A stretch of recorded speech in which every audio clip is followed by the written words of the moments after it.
You got something today? Yeah. Oh, there was something I was gonna tell you, and I literally was like, "Wait, no, I'm not gonna tell you yet." You remember? Yeah. Okay. So, because I never remember when I do that. That's fair. I don't know if I told you, but I literally started changing out those generic character pictures that I have on my D&D Beyond for the characters art that you've been drawing. So now as I'm scrolling through to find the characters that we're doing, I just see little pops of...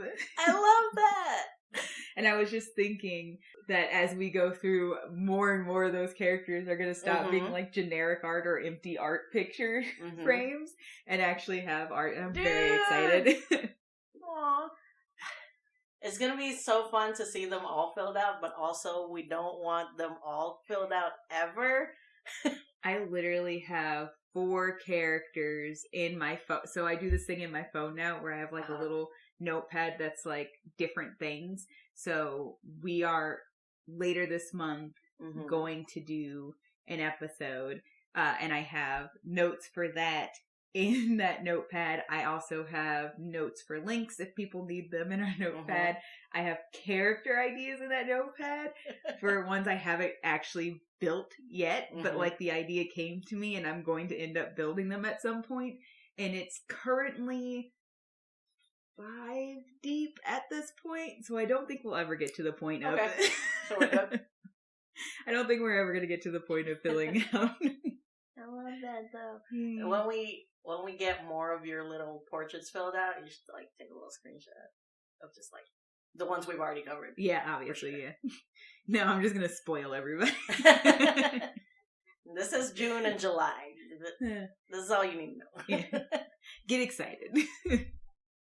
I have a talking point. Sonny got me fucked up. Oh.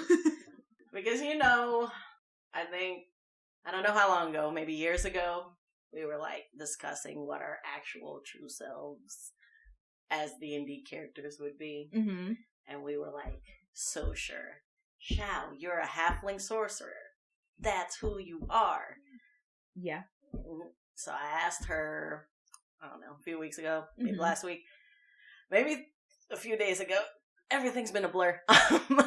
None of that matters. I asked her, and we were talking about it, and she was like, yeah, I'm totally a halfling. And I'm like, you can't be a halfling. I'm a halfling. She's like, no, you're not a halfling. And I'm like, and I started talking about, like, what makes a halfling. They're, like, happy-go-lucky, and they're, like, low-key, and, like, content for, like, the simple life. And she was like, that's me. And I was like, fuck.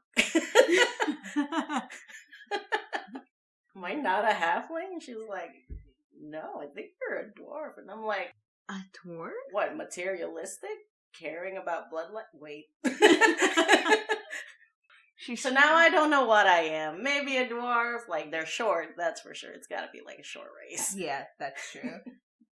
But also, maybe I just need to accept, like, in our headcanons, we could both be a halfling, but I refuse to, and I don't know why.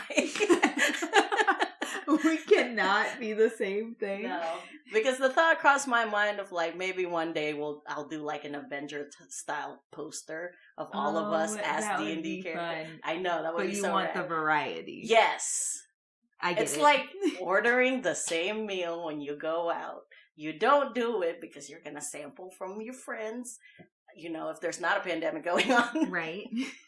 So it's like pointless. But like, especially in a couple, so that's very funny because I also have that thing where like in a couple, if we both want the same thing, I don't get the thing. Like I'll let him get the thing because I'm like, well, there's usually more than one thing that I was curious about. Yeah. So if you get this one thing that I thought I might get, then I can just try some of yours and see how I feel about it. And then I can also get another of the things that I was curious about and try that thing too. Yeah. So then I get to try 2 different things. And usually what ends up happening anyway is, especially I'm like, can I have a bite? He'll also ask for a bite. So we both try each other's food. Yeah. So like, it doesn't make any sense to get the same thing. Absolutely. And you know what? I might be seeing a parallel right now because I want to say 70% of the time when, like, Sonny orders something and I get a bite and I'm like, I should have gotten what you got. Like, I think I like your food better than mine. Because usually when I go, I do old reliables. If anything is slathered in like garlic and butter, then that's the one I'm getting. But she likes to like try new things and like refreshing things, which is not usually what I get, but sometimes it's what you need. Yeah. And is that what's happening right now? Did I just settle for halfling instead of like really looking inside myself?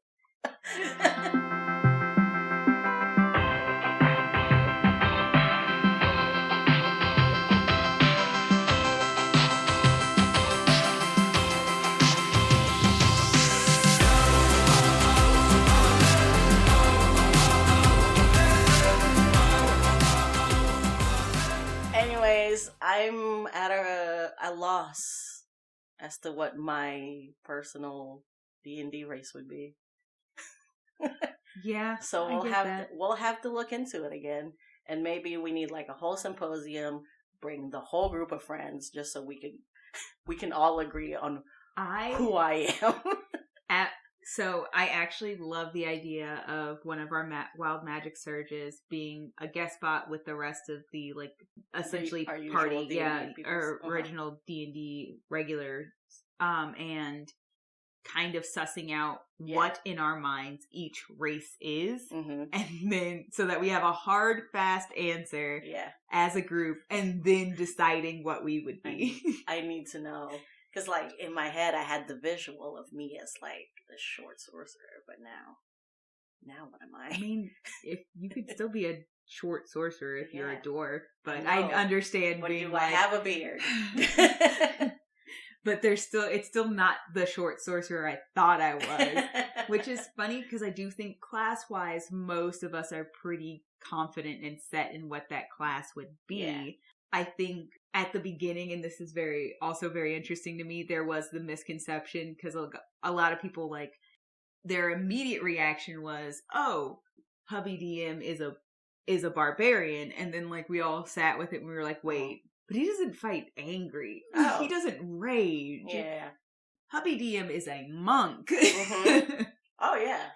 He's got, like, that discipline, and it's sort of, like, more lifestyle than just, like, occupation. Yeah. No. I think we did shake him a little bit because he thought he would probably be a bard. Yeah. And I'm like, yeah, you do sing a lot. You are very charismatic, but I gotta be honest with you, like your fights, like your powers are not coming from that. Like that's fun. Yeah. But that's not like where your power sits. So I didn't know this was your idea, so we can totally talk about this so in depth with like some guests. I absolutely want to get everybody together at some point and kind of, because I also, when we talked about this, I struggled a lot figuring out what race I was, and I think part of that does come from being like, we've never really sussed out together as a group, because I think each of us have like some idea, a little bit of what a race is. Some of that idea very much overlaps with each other. But we've never just like across the board been like, yeah, this generally is what you imagine when you think of this race. And so you were very confident in halfling, I think. It was. Zav was very confident in tiefling. We all were like, not sure exactly what, but hubby DM is solidly something very large and muscular. Yeah. One of the tall races for sure. For sure. And then I was like, I have no idea. Get back to me. I'm so set on what my headcanon race is for you. I don't know if you remember, but we'll talk more about it.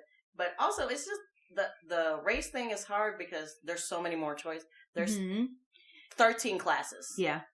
And they're so like detailed and clean cut. With the like, subclasses that you can easily fit somebody into.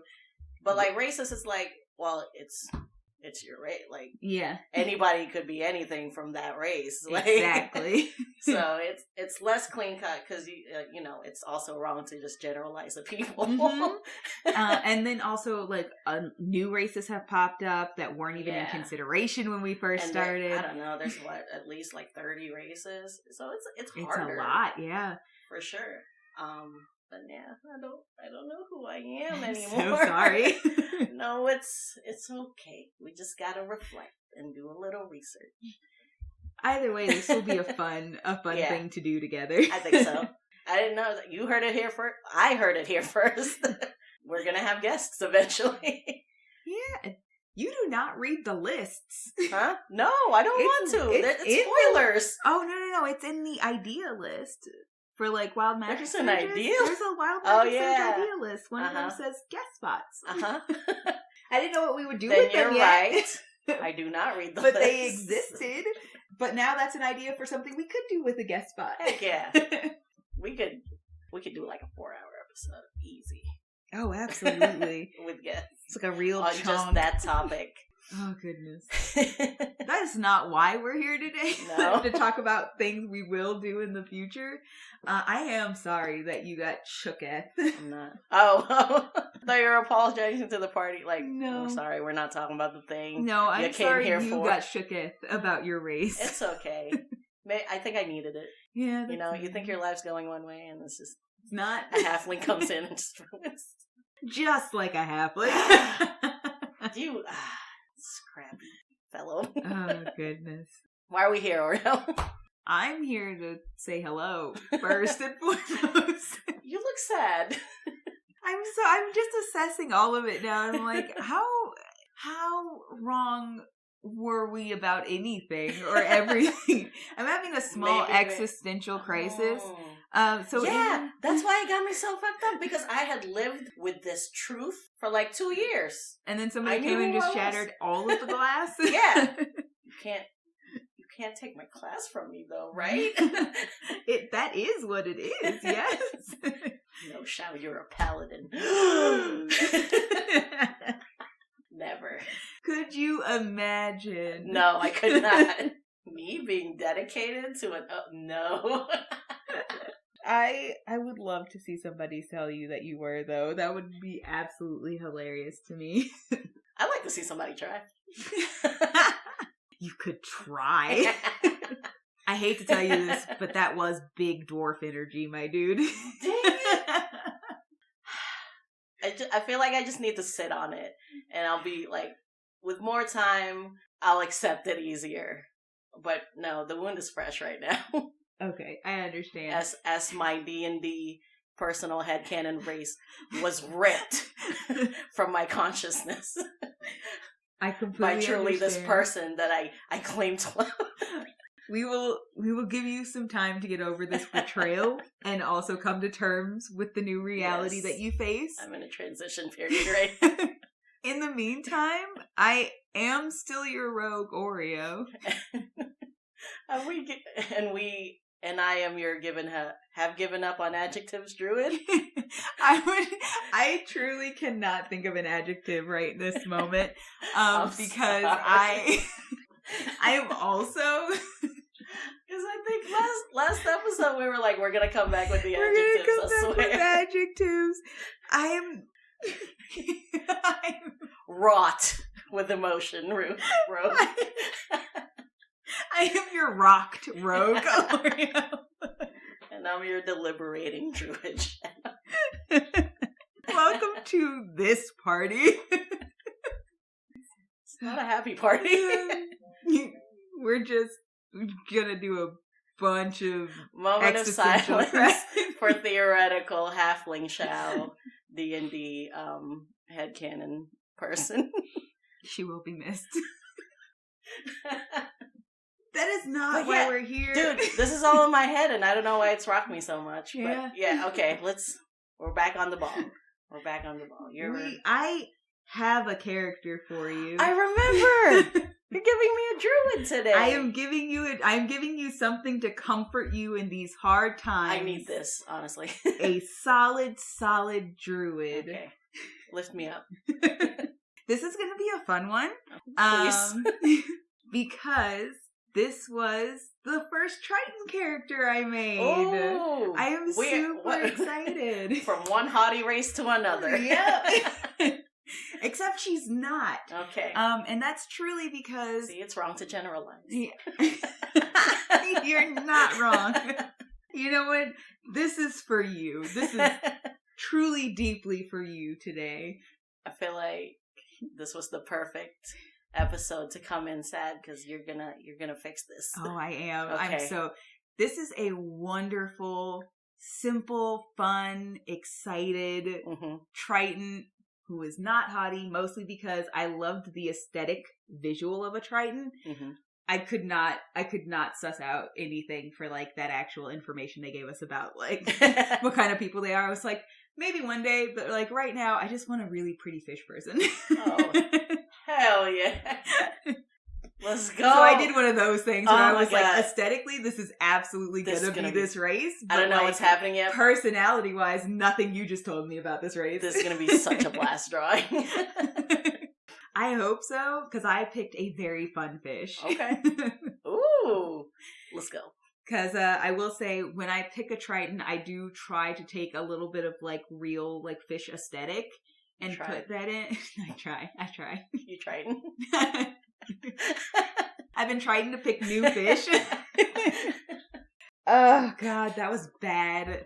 I'm sorry. No, that was all me. But I ran with it. We can share blame on that one. You're right.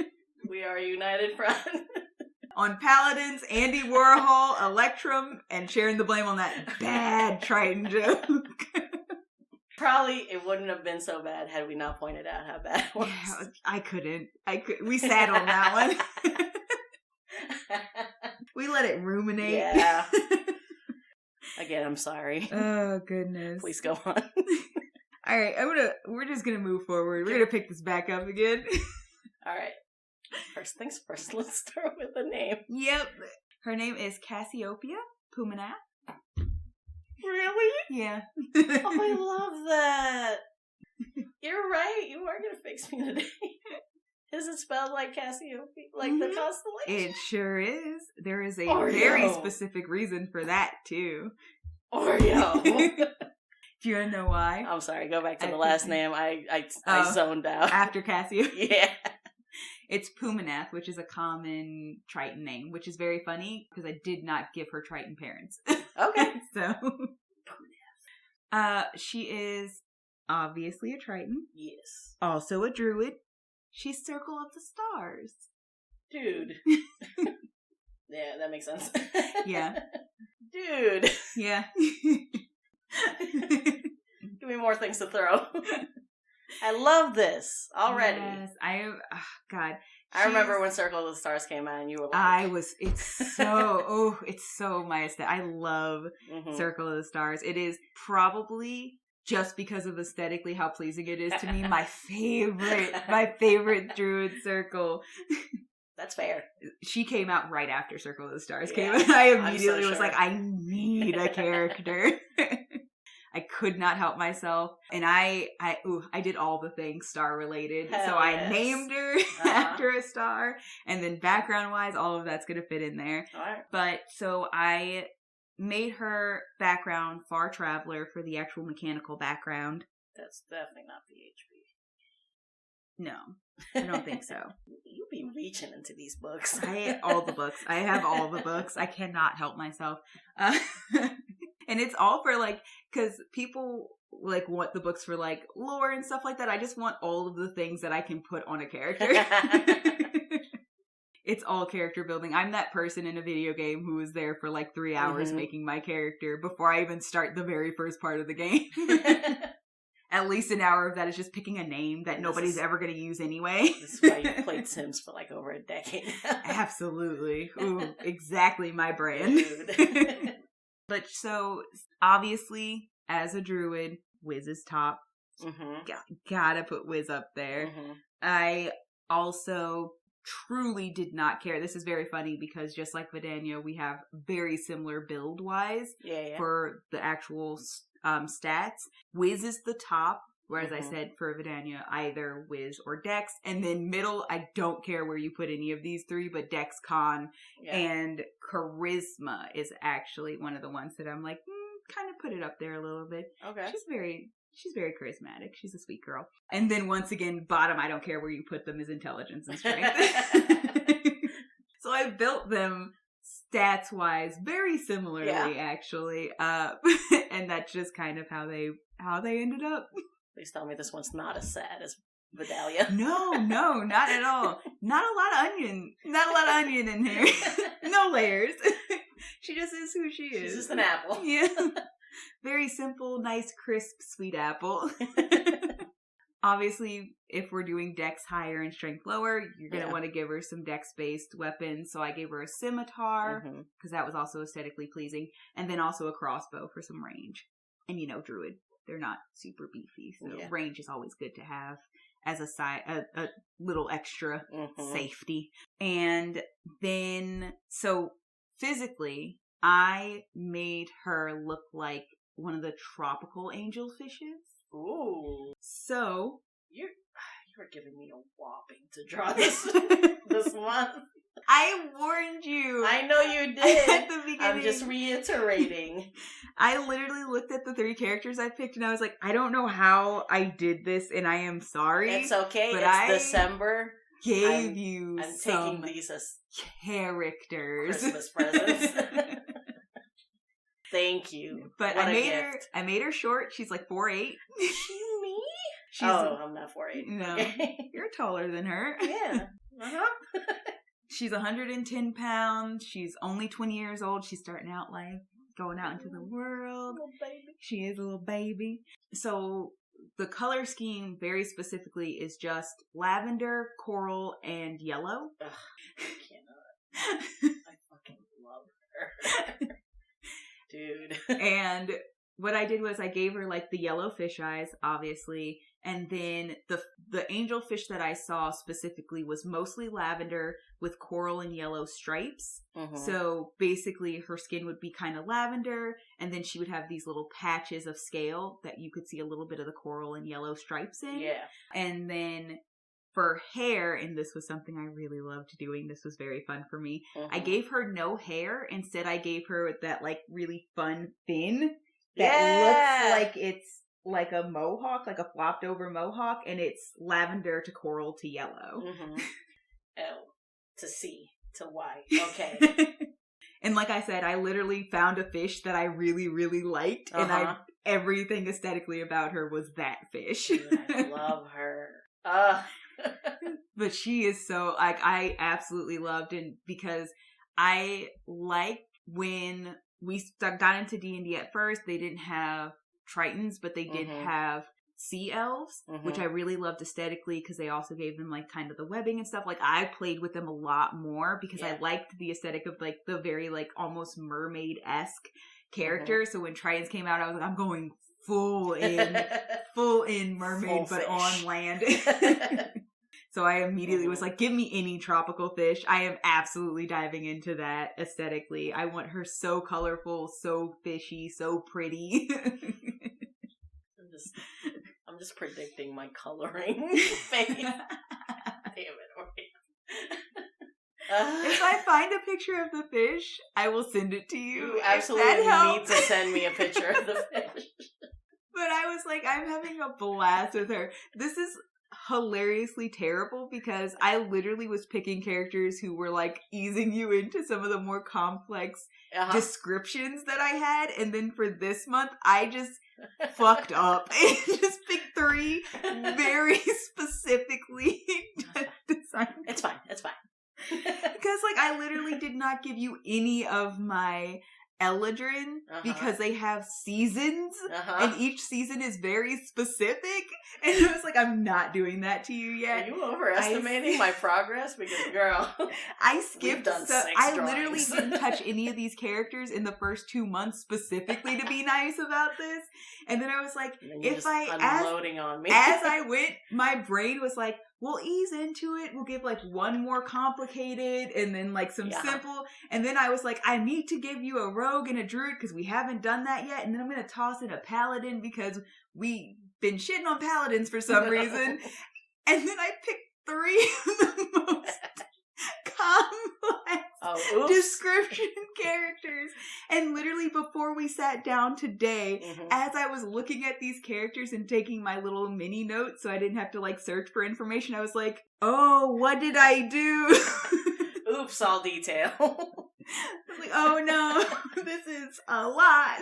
I'm gonna be okay. And that's why when I walked in this morning, I was like, I gotta apologize.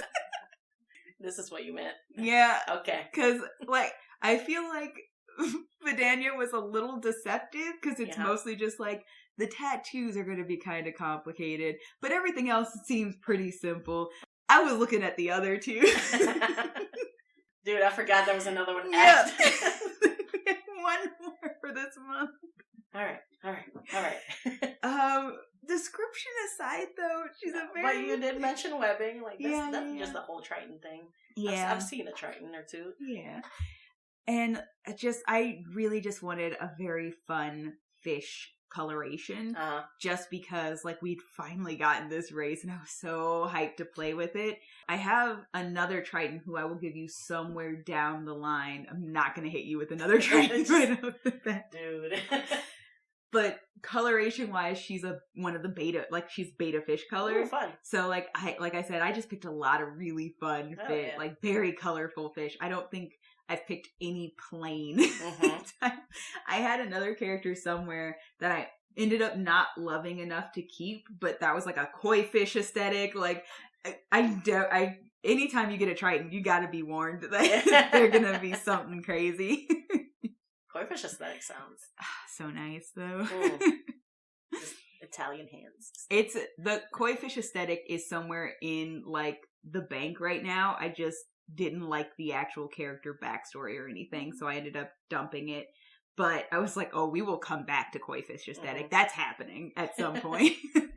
But you hear it now. It's on record. Be warned. The next time I tell you we have a Triton, it's going to be some mess. There's an impending Triton. Okay.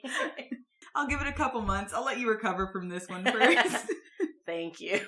I don't know why also, but the other Triton is also a Druid. I don't know what's been happening. For some reason, all my Tritons are also Druids, so here we are. Spoilers! I'll give everybody time to forget that I said that. Okay, yeah. I'll surprise you. This isn't coming until July. 2023. Yep. Anyway, I haven't even told you this child's backstory. So that's all of our physical description, though? Yeah, before we move forward, I do want to know, like, what kind of clothes? Is it, like, just adventurous so this, clothes? Actually, this is gonna go straight into her backstory. Okay. So she is dressed very much like a sailor. Okay. But as I said, I didn't pick sailor as a background. I did pick far traveler because she starts life kind of sailing with her two dads who adopted her. Are you okay? Dude, you can't do this to me. Go on. Her dads work on ships, Uh-huh. and she was found as a baby. They adopted her. Aww. Basically, she grew up on ships on the water, and that's why she's a Circle of Stars druid, because she started learning to be a navigator. Right. And so Aww. stars became her thing. A little crow's nest baby. Yeah. And so that's how she learned her craft. Basically, one of her fathers was also a Circle of Stars druid, a navigator on a ship. So, like, he taught her to do the same thing. Uh-huh. And after a while, they ended up retiring as she grew into adulthood. You know, they'd been doing it for a while. They retired to a fishing village, and she just went off and continued to travel the world and you know, navigate and stuff like that, and kind of like exploring home, following the stars, honestly. Aww. So her big thing is she spent a lot of time on ships. Is this Moana? Is she a wayfinder? Technically, kinda, yeah. Her backstory is basically Wayfinder, but she basically pulls an opposite Moana. Okay. She spends her life on the water, and she starts getting curious because she doesn't spend a lot of time on land. Like, she's comfortable in the water. Her powers, like, work for the water really well. Uh-huh. The navigating, and then also as a Triton, you get certain, like, water kind of based abilities already for your race. Mm-hmm. So a lot of her powers as a druid and her magic that I gave her spells are all water based, so she has things like Ice Knife and Fog Cloud and stuff like that, because that just makes a lot of sense. But she starts getting curious about land, because she doesn't spend she's not really ever seen a forest. She's seen a beach and like, you know, like villages on water, but like she's never seen plains or mountains or like there's so much of land that she's never experienced. So she does a tour on one ship that leaves out of her father's fishing village, and then when she comes back, she basically tells him like, I need to see the world. Yeah. The solid world. I don't like water. I understand so well, but the rest of the world, how mountains work and animals from land and things like so. Like even as like legs, yes, like, all of those things are very exciting things to her. Yeah, and she literally becomes a far traveler because she just starts exploring land for the first time. Like simple things. And I have a character who this is kind of similar to in the sense of like these simple basic creatures that most people are like whatever about. She's so excited and invested in. It's just a squirrel. Yeah, like a deer, a squirrel, like things like she's just like the kind of birds that don't fly over the water. So like seagulls, whatever, but like owls and blue jays. So exciting. And so like so she basically has just been traveling, following the stars to like kind of still have a guide about where she's going, but just exploring and experiencing land for the first time as a new adult, because she's very talented when it comes to like being on the sea and being a part of a ship and stuff like that. But she really, her heart is still with the stars and with traveling and with seeing things and going places and experiencing things. And this is the all new to her now. So she's one of my characters who is a very simple backstory and a very excited, like, thirst for like experience. Yeah. So she's one of the characters, because I gave Vidania last time, who is definitely more of an intermediate character, somebody you want to play with an experienced DM, somebody you want to play, honestly, if you're more experienced and need something more nitty gritty and complicated. Yeah. I picked Cassiopeia specifically to counter that as a character. Very, very good for a beginner player, somebody, especially if you're like, I just want a character who's excited to just do things. Yeah. Like, I just want to fit her into any party. I want her to work really well with any party because she's just ready to learn and do and experience. So I countered. So I did the exact opposite, and I picked a character with a very simple, clean, sweet backstory, and then gave her just like the biggest thirst for like knowledge and adventure.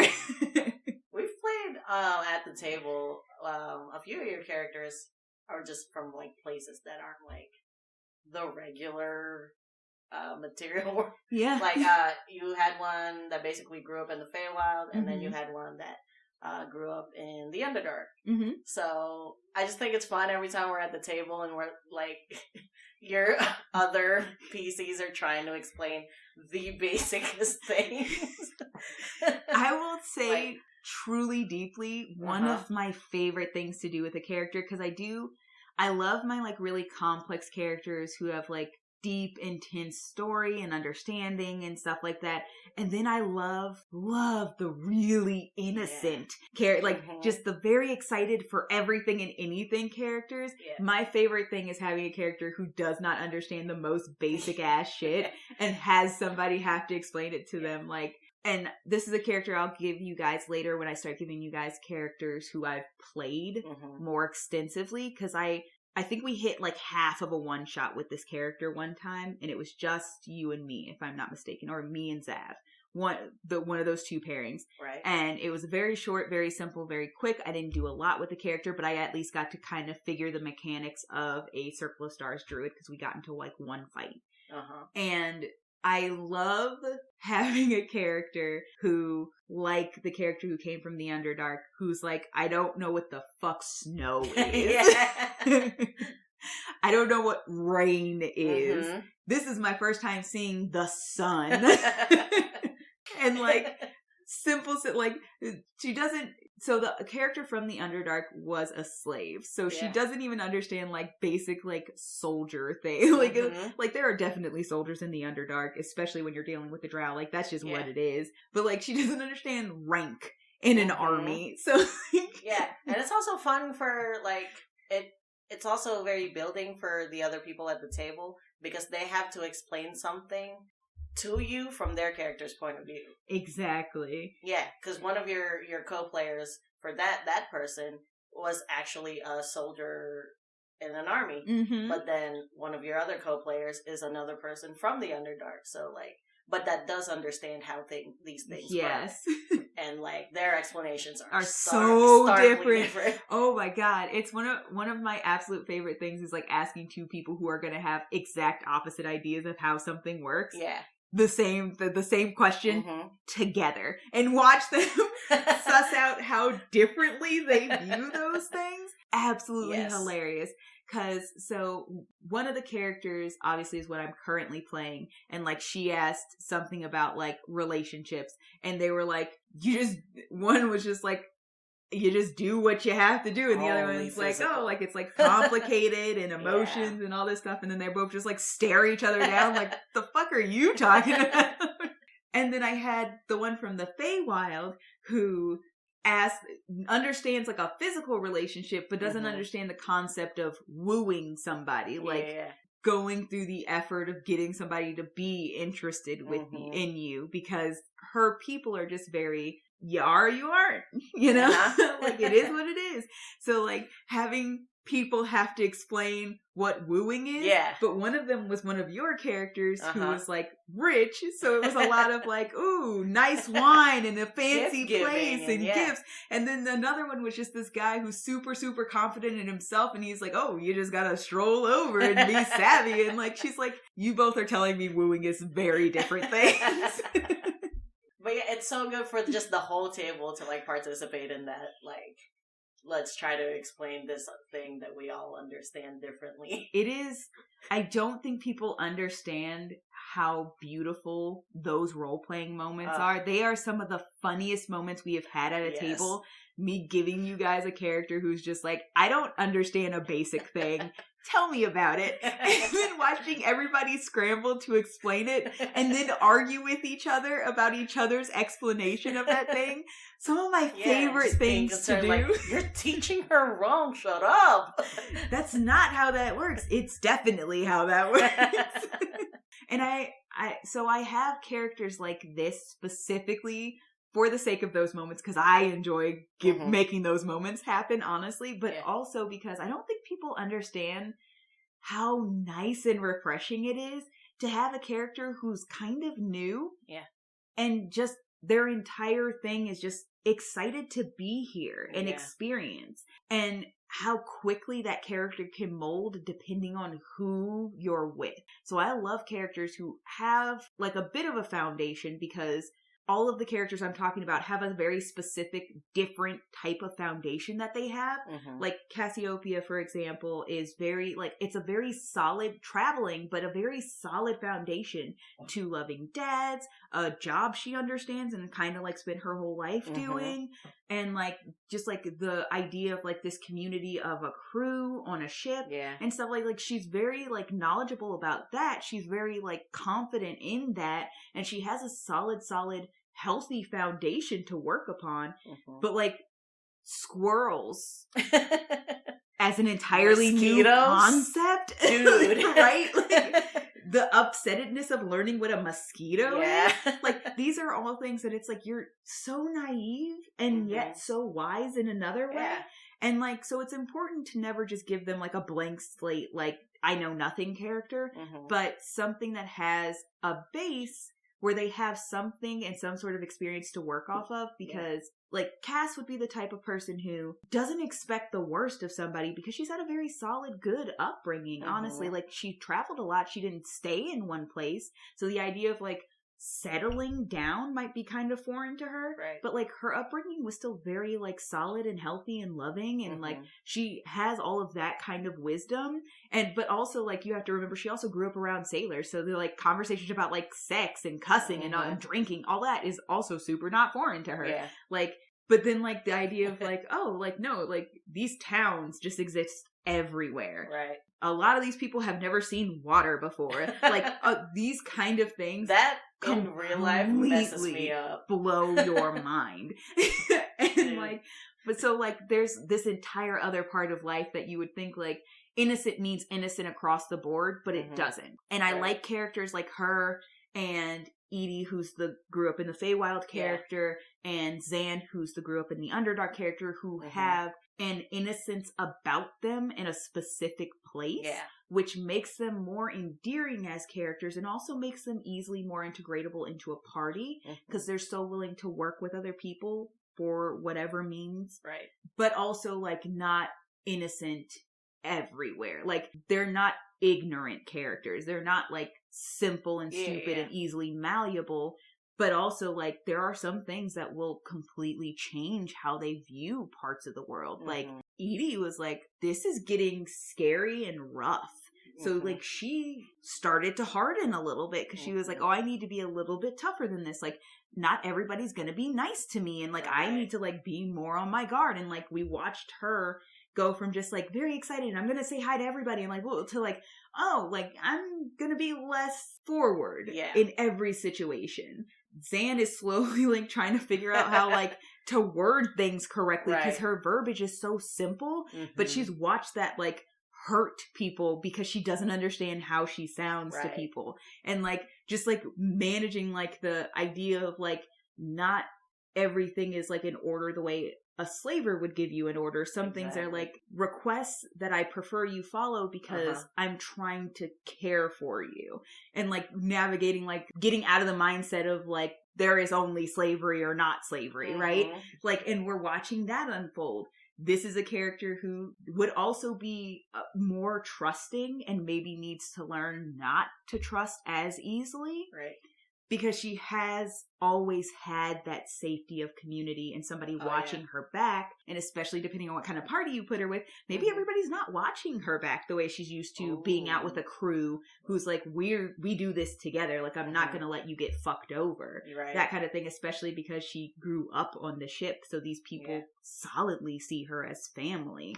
So they're always watching her back. Like, not going out into the world by herself for the first time, not having that at her back. She might end up in a lot of trouble before she meets a party. There's so much that could happen realizing that, like, no, you're on your own. You gotta do everything for yourself. Right. And not all of these cool, interesting animals are friendly.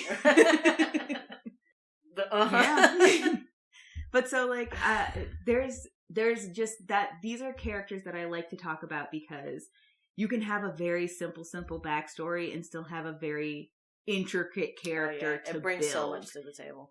It is very interesting to watch somebody with just, like, a very uncomplex backstory go out into the world.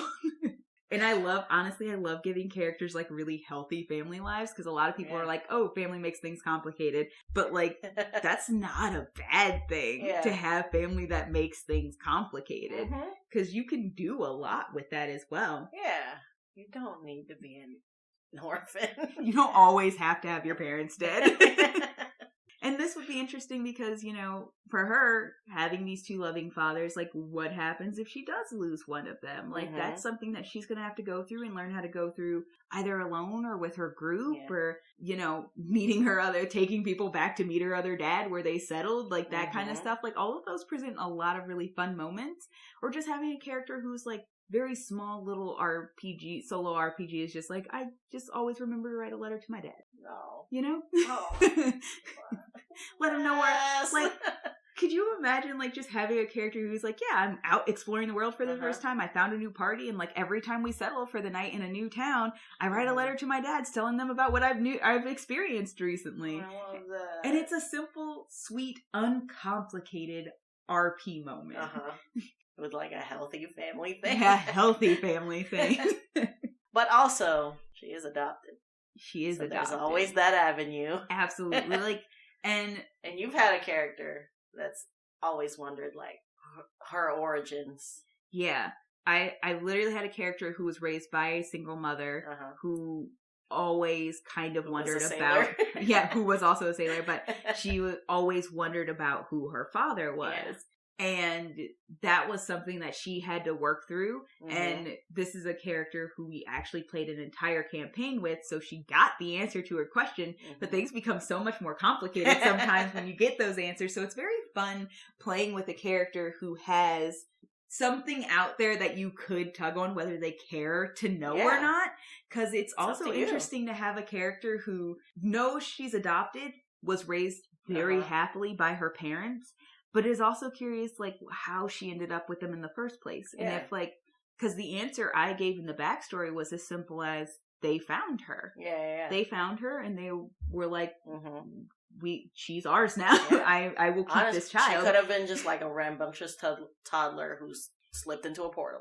Exactly. She could have been set down by her parents, because you have to remember, like, for Tritons, they live farther in the ocean, but they also, according to the PHB, and this would be very fun lore to bring in, their job is to protect the surface world from things that come through portals deep in the ocean. Like, that's why they're haughty, is because they literally are pretty much an entire race of warriors constantly fighting and protecting a world that doesn't always know they exist and are down there protecting them. So imagine something going terribly wrong for her people, or like the clan starting to get overrun and her parents setting her on the surface for protection and then going back to fight and then coming back and their child is gone because some sailors found what they thought was an abandoned baby and took also her in, fun. Thinking they were doing the right thing. Right. But, like, her parents would then have an entirely different visual idea of, like, who these fathers who raised her were. And that would be a really complicated thing to have to go through. Like, I'm happy I found you and I'm happy to know you wanted me, but, like, they're not, my dads are also not bad people. They loved me and they cared about me, and they didn't know that, like, this was what happened. It was a oops kidnapping. Exactly. You accidentally kidnapped a baby. It happens. But yeah, like, she could be an onion, but she doesn't have to be. Yeah. She could be an orange. I love the idea of a simple backstory, because you can plant just enough seeding for either you as a player or your DM to make a decision about some of the strings that you've left tuggable. Or you can just let it always stay as simple as it is. Yeah. It all depends on the campaign you're playing. Like, it truly does. Because if you put this cinnamon roll of a character into a heavier campaign, you are gonna get some backlash from that parentage. You know, I love your happy-go-lucky characters. I mean, I love them all, but I feel like, is kindred like an adjective? Is that a feeling? I understand. Yeah, I feel that. Oh, she's gonna be so fun. Yeah. I always know whether or not I'm gonna challenge myself, or it's just gonna be fun. Yeah. I mean, it's usually both, but it's gonna be a blast. It's gonna be a blast. Yeah. All right. Is that everything about her? That is the whole thing. But yeah, I saw you did the PowerPoint presentation thing. And, you know, it was my fault. I held your hand and I walked you to, like, tell us about characters that need things explained to them. Yeah. So, and you were like, oh, I got you, girl. Welcome to my TED Talk. It just reminded me of, like, when Spidey first talked about D&D. Yeah, the passion. You were like, I love when you make characters that have things explained to them, and I know you looked into my eyes and saw the Steven Universe star eyes light up, and I was like, let me tell you a thing about characters who need things explained to them. Always a blast. It's so good for the whole table. I would love to DM this, but also, like, I've already DM'd one of your sailors. Who is miles different from this one. Oh my god, so it's very funny to me that, like, I can tell you, because last month I'm gonna give you two tieflings miles apart from each other. And this time it's basically the same thing. I'm gonna give you two water chicks who are miles apart from two blue children. Two water sailor chicks miles apart from each other. And I do love the anti-Moana thing. She's literally doing the exact opposite. Like, the exact opposite of Moana's movie, which is just like, I want to go see the ocean. She's like, I want to go see land. The Little Mermaid, but minus romance. Yes, minus the romance, because I did not give her a romance. She could absolutely find one. I think it would be very funny, because I've had this thought before, and sometimes I think about, like, if characters ended up with other characters, what would be, like, the most interesting or funniest thing for them to end up with? I specifically think of this one as, like an Earth Genasi, or, like... Or like a Goliath, something very like Solid. down to earth, solid. Yeah. Maybe a dwarf. I don't know if it's the physical description or the vibe, but I just feel like she would get along so well with Chef Callista. Oh, that certainly. that would just be a blast. Just two short babies trying to do something in the world. I feel like if you put the two of those characters into a campaign together, this is very funny, it would be Cassiopeia in her first, like, sketchy town. Right. And about to get swindled, and then Chef walking up and being like, Cassiopeia in actual New Orleans. Yes, about to get swindled. And here comes Chef like, don't give him your money. Oh, really? Let me see the merchandise. Let me see what you have. And just, like, takes her pouch and puts it back. Let's go. Like, shuffles her off. And she's like, what are you doing? Are you crazy? Are you new here? And she's both like, under 5 feet tall. Yes. Yes, I am new here. Oh, man. That would be such a great, like, buddy cop anime. And, okay. My bad. I referenced, if you haven't already, please go back and listen to the Chef episode, who is another short, sweet, simple character. Little naive, but a fun character. And if you haven't listened to, like, any of our other boys, girls, whatevers. Peeps. Our folks, give them a listen. But I'm so excited to draw her. Truly, these December people you're giving me, I'm really feeling the Christmas gifts of them. I'm so glad. It's gonna be arduous. That's a word, right? Mm-hmm. Yeah. But fun. And I think I'm really gonna like how they turn out. But yeah, when they do come out, when I get done with all of this, please check out our Instagram for like the speed draw. And also the final product. And if you want the full boy with Oreo's reaction, go to our YouTube, Rogan Druid. Oh, my bad. Instagram is @RoganDruid. YouTube is Rogan Druid. All of our links are intermixed between all of our platforms, which is also here. Go look in the description. Yeah. And also rate us while you're there. Please do. We don't request 5 stars. We would love if we got them. Yeah. Tell your friends. Oh, also, draw this fun little cinnamon roll of a Triton. And tag us. Oh, absolutely. Yeah, other than that, I'm waiting for the day we get fine art. Yes. I'm excited for it. But yes, like, share, subscribe, all the things that all the professional people say. Yes. What we aspire to be. The thing we're trying for. Yeah. I don't think we're there. Oh God, no. Here's the thing. I think even when we get there, we won't be there. Yeah, dude. We'll still be this. I think it's like a like, share, subscribe. Look at me falling apart already, just pretending I know. It's like, you got 2 words out. Solid. This will be it forever, just so you know. This is always going to be this vibe. All right. Are you ready? I'm so done. Okay. I've tripped over so many words at the end of Say this. goodbye to the party. It's time to go. Goodbye, party. Fuck Electrum.